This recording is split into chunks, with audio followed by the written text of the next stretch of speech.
the draft can be a really cruel mistress for some. It can be, a boon for other teams. It goes one way or the other, and you don't quite know what these players are going to be right away. And you don't quite know what they're going to be in the college game. And so for our next segment here, we're bringing the blast from the draft. So basically what we're going to be doing in this segment, it's going to be weekly now for the off season. We're going to be covering NBA drafts that took place a while ago. So this year this week we're going to start with the 2016 NBA draft, and then we're going to work our way back from there, because we really, from 2017 on, we don't really have a great grasp of what these players are yet. Yeah. You don't know yet because they haven't really reached their full potential. We said probably 3 to 5 years you'll know if a guy's good or not, right? Exactly. You know what their game is all about. You know how they're developing, if they're showing improvement or if they're showing regression from their college game.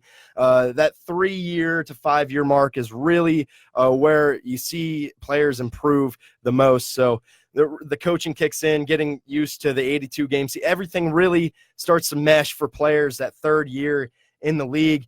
Some it really doesn't, and some they've been very surprising. So we have a few categories here. We got the bust of the draft. We have the gem of the draft.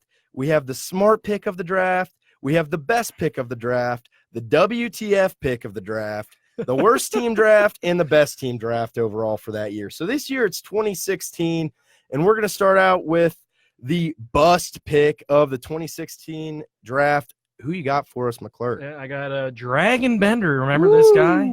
Top 5 or so pick in the 2016 NBA draft. He's played 2 years with the Suns. He's played 171 games, 20 minutes, 5.3 points. 5.3 points. This is a guy you wanted to be a good scorer, somebody that could. He's huge. I mean, he's 7 feet, 7'1". He's from Croatia. He was an international guy, and honestly, everybody's kind of looking for the next Dirk Nowitzki, the guys who are international. They thought this guy was it, but I'll tell you what, man, what a bust this guy is, man. Shot 38% from the field, which isn't terrible, but it isn't good either. For a big man? Yeah, come on, dude. You got to be better than that, right? That's what I'm saying. Like, you'd hope he kind of stretched the floor a little bit, but he didn't do anything. He's my bust in this draft. And my bust in this draft is going to have to be Chris Dunn, somebody that scouts were super high on coming out of Providence that year. He had a really good showing in the NCAA tournament, really showed that he could put a team on their back. And then the T-Wolves, they take him 5th overall, and they get basically no production out of him. The good thing is for the T-Wolves is that they traded him. They got rid of him for Jimmy Butler, who in turn they turned into other players. So it really wasn't that bad for the T-Wolves. But as far as busts go, dude, Chris Dunn has just been bad. He starts for the Bulls. The Bulls were terrible last year. They were awful. The last 2 years they've been bad. And that he was like the major chip. It was him and Zach LaVine that they gave up to get Butler. So you give up a franchise player in Butler if you're the Bulls to get back LaVine, who's been great, and then just this absolute dud in Chris Dunn. He's been terrible. I mean, he only is averaging 11.3 last year for points, 6 assists, which is okay, but he's surrounded with young talent. You have to see him dish the ball out a little bit more, and he's getting better at his free throws. His rookie year, he shot 61%. I mean, he's slowly getting a little bit better, but for what we're looking at and what was given up to get him, Chris Dunn for me had to be the biggest bust. Yeah, Chris Dunn in college, man, he went to Providence. Filthy. He was good.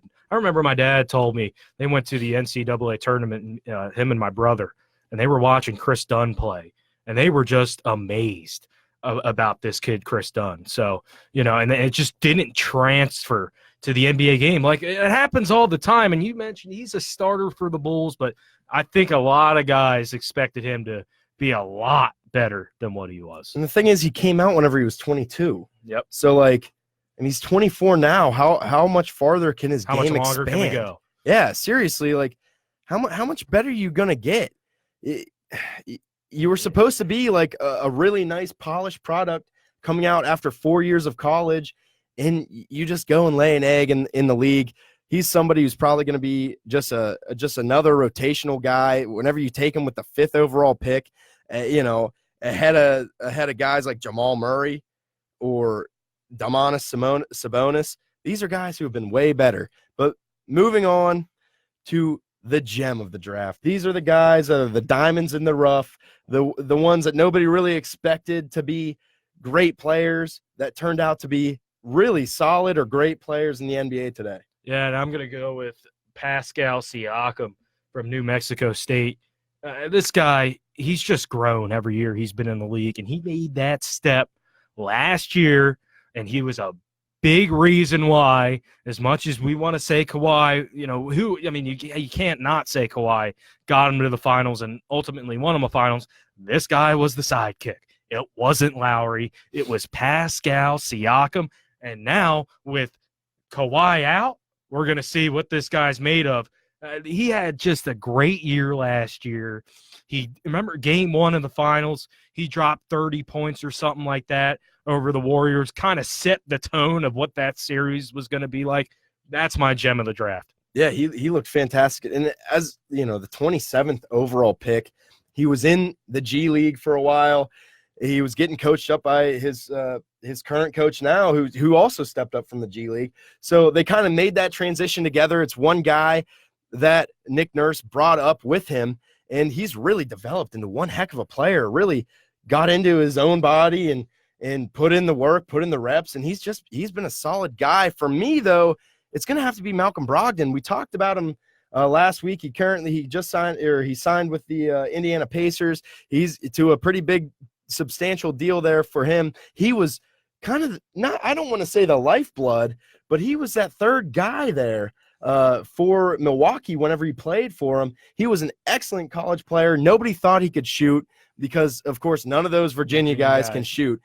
He was taken like 36th overall in the draft in the second round. That's a steal. And he's a 90, 50, 40 guy for you now? Oh, my gosh. Malcolm Brogdon, what a heck of a transition. And he also came out after, 4 years of college. So his game, he really proved that he can step up.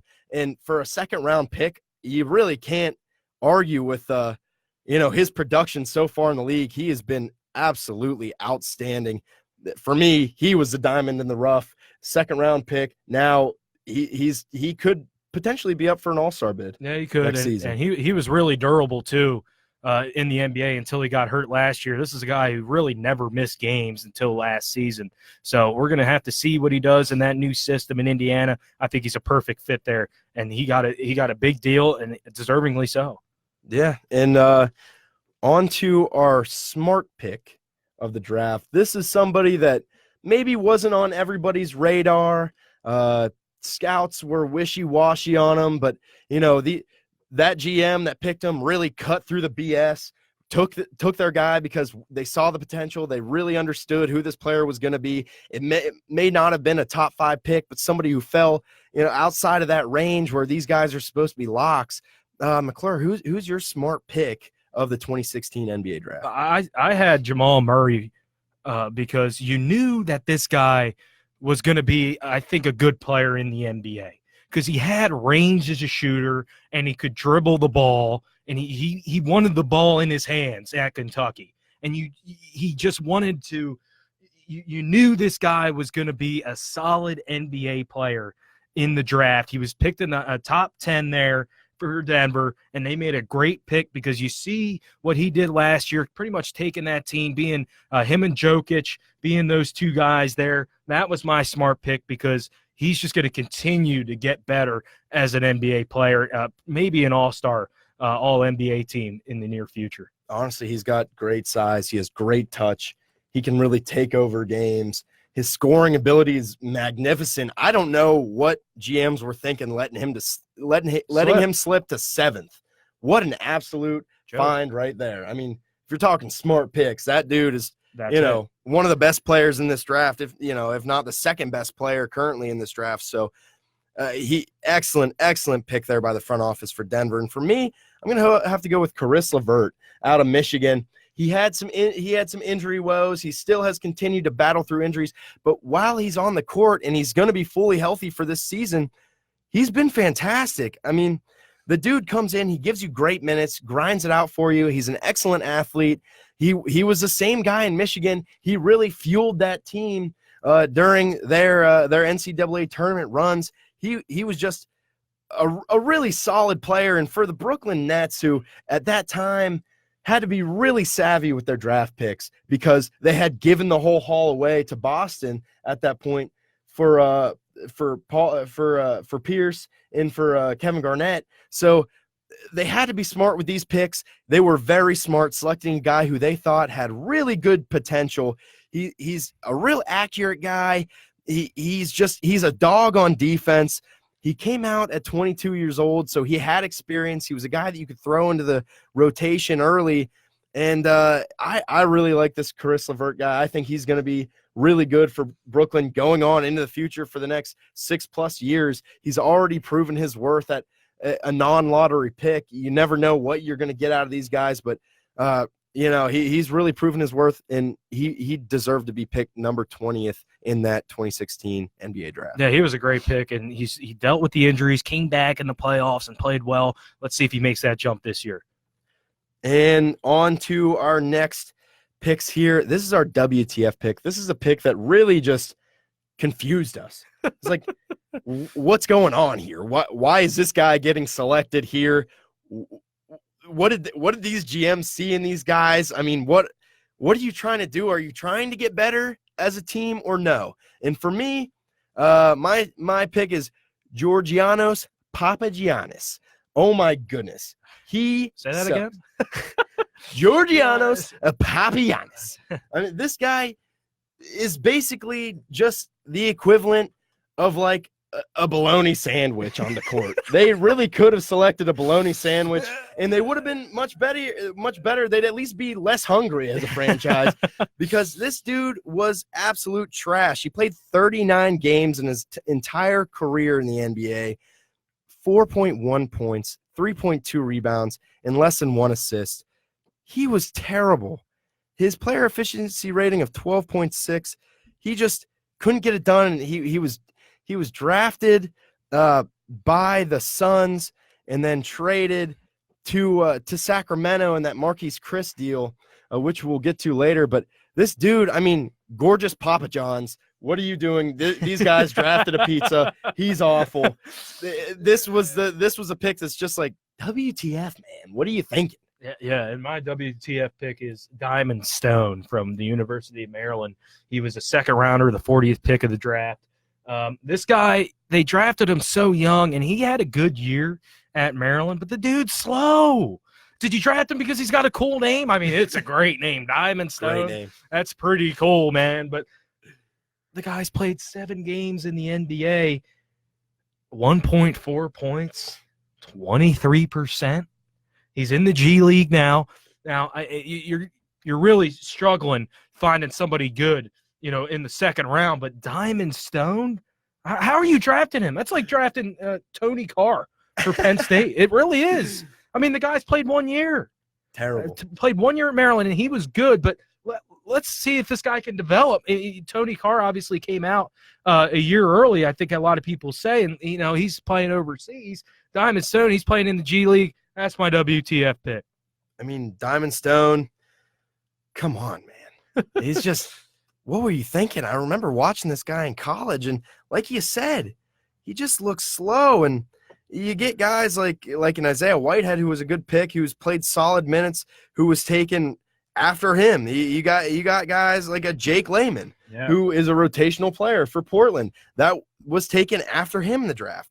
And, I mean, basically everybody was taken after Georgianos Papagiannis. He was taken 13th overall here. Jeez. Come on, these guys. WTF, man. Just there's no wonder. There's no need. There's just no need to draft some of these guys. Who drafted Stone? The Pelicans, and then they traded him to the Clippers. Oh, Well, okay, no wonder. Both these teams have really not had too much success in the playoffs as of late. So, I mean, it's really for the Kings, not that surprising. And for the Clippers, come on, guys. Come on. What are you doing? Yeah. Diamond Stone? Really? I feel like they just wanted that on their roster. I feel like they just want, Diamond Stone. Dude, man. sounds hard, man. Guy's a grinder in the paint. All right, we are going to move on to the worst team draft. For me, I gotta go the Kings. I mean, they selected Marquise Chris. They trade him to the Suns. They select Chris at number 8, right? They trade him to the Suns for the 13th overall pick and like the 28th overall pick. They ended up getting gorgeous Papa John's and Scalabissier, who he sucked at Kentucky. Yeah, he sucked, dude. And then they drafted him because he was a big guy, and John Calipari in Kentucky. Yeah, and he was just a classic Kentucky big guy. He's soft. Yeah, he continues to be soft, and he hasn't really got a rotational place yet in Portland, which they needed him to be big in the playoffs, and he sucks still. It was like, this guy hasn't developed. Papagiannis is what I don't even know what to say here that I can say on air. Like, this guy's just terrible. Hey, they're not good. And Isaiah Cousins in the second round, who has played 0 minutes in the NBA. Like, this was a completely wasted draft for the Sacramento Kings, and you see why they haven't made the playoffs. Yep. Yeah. And we'll go to mine here real quick. The Phoenix Suns. Dragon Bender. Then they get Papa John's. Who they flip. Who they flip. For Marquise Chris. Yep. And Tyler Ulis. I mean, how bad is that? How bad is that? Terrible. Tyler Ulis is a guy that I thought, you thought people thought that he might have had a good potential in the NBA, and it just never clicked. And you see where the Phoenix Suns are today, man. They got Devin Booker, and that's about it. That's all. That's about it. And DeAndre you know why? Ayton, a bunch of young guys. That's it. Yeah. And you know why? Because drafts exactly like this. Bust. It's like 1 out of every 10 picks. Oh, that guy is a great player, like, for them. I mean, that's what it seems like. They haven't been good in years since Nash and Stoudemire. Gosh, that franchise just needs to get their stuff together. Yeah, man. I don't know what the deal is. Tyler, he's 5'8".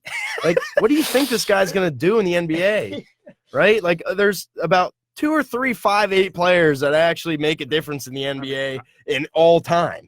So it's like, okay, yeah, take a flyer on the 5'8" guy. No, he sucks. He's too small and he's a defensive liability. Yeah. No. Do they not see the big picture in Phoenix? It's been sad. Yeah. It's been really sad. And now, Dolby, we agreed on this one. Explain the best draft in the 2016. All right, so for the best draft in 2016, we're going with the Toronto Raptors here. The draft Pascal Siakam, who was one of the gems of the draft, taken number 27th, and they get Jakob Poeltl. And they actually took Poeltl higher than they took Siakam. They took Poeltl at 9. But the thing is, Poeltl hasn't really developed into anything special, and he hasn't been special. But the fact that he was a big chip in that trade to get Kawhi Leonard and to get Danny Green into Toronto to come in and win a chip for 1 year, I mean, that alone is worth being the best draft for this year. It's like, you trade a guy in Poeltl that has been so-so. He's a big guy. He was decent in college. And then you trade a guy like DeMar DeRozan, who had literally been dragging your franchise down with his inefficiency. Yep. You flip both those guys for 2 way better players that turn into a championship. I mean, that's all you had to say. Best draft in 2016. I originally had the Denver Nuggets because all 3 of those, the 3 of their guys that they drafted Jamal Murray, Juan Hernan Gomez, and Malik Beasley, who are all serviceable players in the NBA. But, when Dolby told me, look at this Raptors draft, and you see that they flipped Kawhi. They got Kawhi Leonard and Danny Green. Oh, my gosh. I mean, how can you not say they had the best draft? The MVP of the finals and one of the 6 men candidates of the year? Yeah. Okay, sign me up. Sign me up. All day. All day if you're getting that out of that draft, basically. Yep. Oh, my goodness. Wow. Yeah. Excellent job by the Toronto Raptors. And you know what? Like the opposite of the Phoenix Suns, they win chips, and the Phoenix Suns do nothing but lose. Yep. Yeah. And that's the story right there, guys. I mean, best team, best draft for the team has to be the Toronto Raptors. We did our research, man, and it was close. But when you generate a championship, there's no ifs, ands, or buts about it.